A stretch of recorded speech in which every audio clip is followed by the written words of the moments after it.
ગુજરાત કોંગ્રેસ દ્વારા તક્ષશિલા, હરણી બોટકાંડ, મોરબી ઝૂલતા પુલ, Rajkot game zone જેવા અનેક બનાવોમાં પીડિતોને ન્યાય મળે તેના માટે મોરબીથી ગાંધીનગર સુધીની ન્યાય યાત્રા નીકાળવામાં આવી હતી, જે આજરોજ વિરમગામ ખાતે આવી પહોંચી હતી, જેમાં લાલજી દેસાઈ, ખેડૂત નેતા પાલભાઈ આંબલિયા સહિત સ્થાનિક નેતાઓ જોડાયા હતા। યાત્રા વિરમગામ શહેરમાં પ્રવેશતા જ વિરમગામના સ્થાનિક લોકો દ્વારા અલગ અલગ રજૂઆતો કરવામાં આવી હતી, જેમાં ગટર, પીવાના પાણી, રસ્તા, દબાણ વગેરે પ્રશ્નોની સ્થાનિક લોકો દ્વારા પાપના ઘડામાં રજૂઆતો નાખવામાં આવેલ। કોંગ્રેસ ન્યાય યાત્રામાં પાપનો ઘડો રાખવામાં આવેલ છે, જેમાં સ્થાનિકો દ્વારા પોતાના વિસ્તારની રજૂઆતો કરવામાં આવેલ। જ્યારે ન્યાય યાત્રા વિરમગામમાંથી પસાર થતી વખતે ગંદકીથી ખદતું નગર જોઈને કોંગ્રેસના નેતાઓ દ્વારા નારાજગી વ્યક્ત કરેલ। ફૈજલ વોરા, વિરમગામ।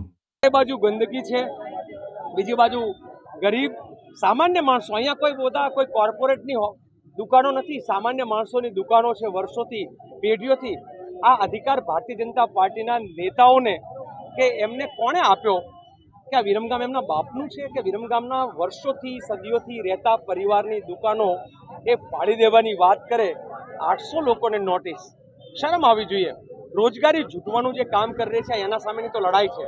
ટીઆરપી ગેમ ઝોનથી લઈને તક્ષશિલાથી લઈને હરણી અને જે ઝૂલતા પુલમાં જે લોકો નિર્દોષો મર્યા છે એની પીડા શમતી નથી। ત્યાં ગુજરાતની સરકાર અનેક લોકોને આ પીડા આપી રહી છે। યાત્રામાં જોડાણા પણ હજુ સુધી અમને કોઈ ન્યાયની કોઈ આશા છે જ નહીં। પણ હવે એવું લાગે છે કે જો ગુજરાત સરકાર જાગે અને ન્યાય આપે, પણ ન્યાય આપે તો કાંઈક થાય, કેમ કે અમારી બેન તો અમે ગુમાવી દીધી।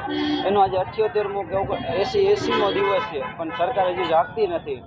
કે જ્યારે આજે રક્ષાબંધનનો દિવસ હતો ત્યારે મારી નાની બેને કીધું કે આપણી આશાબેન તો છે નહીં, તો મેં કીધું કે આપણી આશાબેન ભલે અગ્નિકાંડની અંદર વહી ગઈ પણ આપણી સાથે જ છે।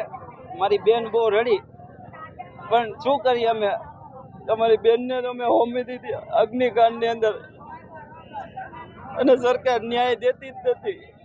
સરકાર ક્યારે જાગશે અને ક્યારે અમારો અવાજ સાંભળશે એ ખબર નથી। હવે સરકાર પાસે અમે ખાલી માત્ર ન્યાયની એક અપેક્ષા રાખીને બેઠા છે કે આજ ન્યાય મળે, કાલ ન્યાય મળે, હજી સુધી આજ 80મો દિવસ થઈ ગયો પણ સરકાર હજી સુધી ન્યાય દેવા માટે તૈયાર જ નથી।